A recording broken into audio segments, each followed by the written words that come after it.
Assalamualaikum warahmatullahi wabarakatuh.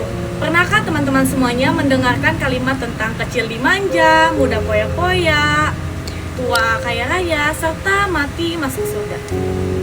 Udahlah, masa muda ini senang-senang aja dulu, nikmati aja masa muda dulu. Sering kan mendengar perkataan ini dari lingkungan sekitar.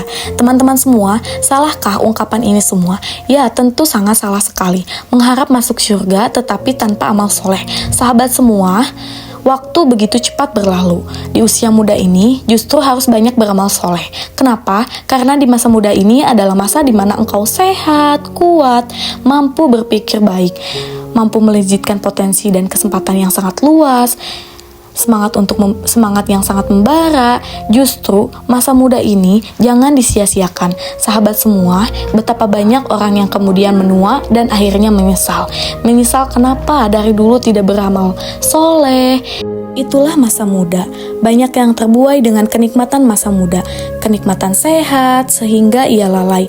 Padahal setiap nikmat yang Allah berikan akan dipertanyakan kelak oleh Allah Subhanahu wa taala.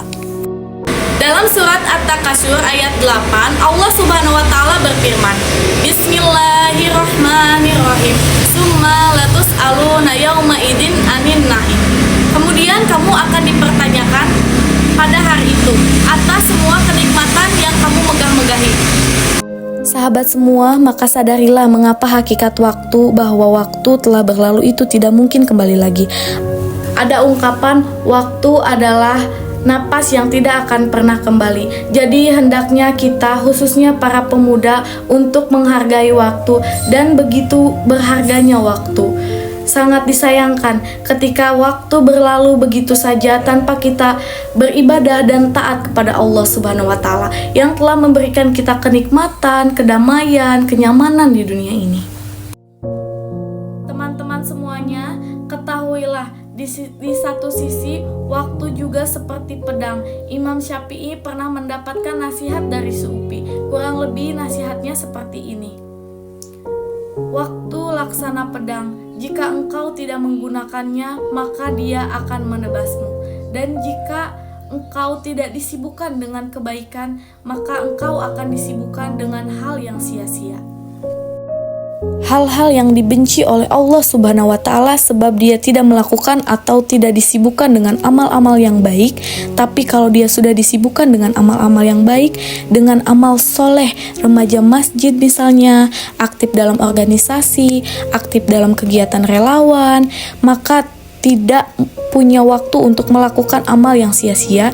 Teringat perkataan dari Ibnu Mas'ud. Kata beliau, tidak ada yang pernah kusesali selain keadaan ketika matahari terbenam. Ajalku berkurang, namun amalku tidak bertambah. Dan kita lihat juga ungkapan dari Hasan Al-Basri. Beliau berkata, di antara tanda Allah berpaling dari seorang hamba adalah Allah menjadikannya sibuk dalam hal yang sia-sia. Sebagai tanda Allah menelantarkannya, dan kita lihat di zaman yang sekarang ini, kita akan banyak melihat banyak orang yang menyia-nyiakan waktunya, menyia-nyiakan umurnya dengan perbuatan yang sia-sia. Kebanyakan mengisi waktu dengan maksiat, lalai dari ketaatan dan ibadah kepada Allah Subhanahu wa taala, gemar melakukan perbuatan yang tidak ada manfaatnya, padahal dia tuh lupa bahwa kehidupan di dunia ini adalah sangat singkat, tapi kenyataannya orang lalai dan tidak memanfaatkan waktu yang Allah berikan kepadanya. Masih berkaitan mengenai Hasan Al-Basri, beliau mengatakan, wahai manusia, sesungguhnya kalian hanya bagaikan hari tatkala satu hari hilang, maka akan hilang pula sebagian dari dirimu. Ungkapan Ibnu Qayyim.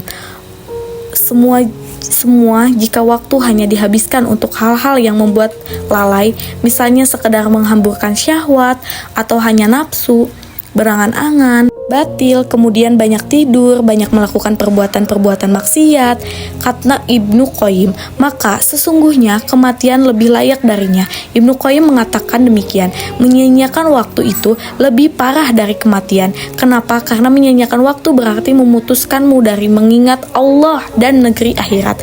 Sedangkan kematian hanya memutuskanmu dari dunia dan penghuninya. Jadi, apa yang kau pikirkan saat ini dalam menjalani masa mudamu?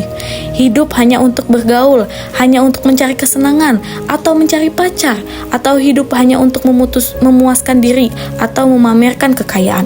Engkau mengira atau apakah engkau berpikir, apa engkau yakin bahwa hidupmu panjang? Wallahu alam. Sahabat semua, kita ingat bahwa mana nasihat dari Nabi Muhammad SAW.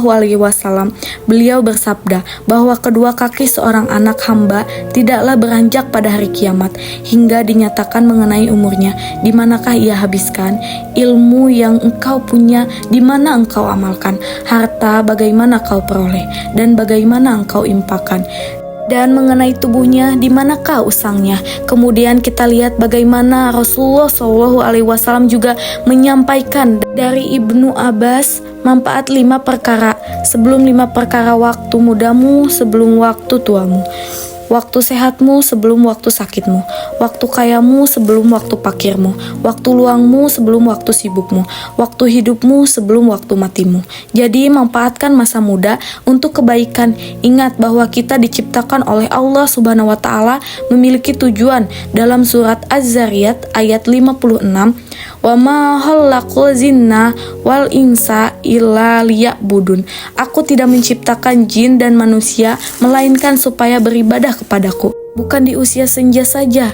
Kalau kita lihat masjid atau musola diisi dengan kakek-kakek dan nenek-nenek. Bukan begitu beribadah kepada Allah di sepanjang usia kita, baik yang muda, apalagi yang muda. Masya Allah, ketika kita habiskan masa muda untuk beribadah kepada Allah Subhanahu wa taala, kata Rasulullah SAW, ada 7 golongan manusia akan mendapatkan perlindungan di padang mahsyar. Salah satunya adalah anak-anak muda yang tumbuh dalam ketaatan kepada Allah Subhanahu wa taala. Begitu luar biasanya Islam mengapresiasi anak muda, teman-teman sekalian.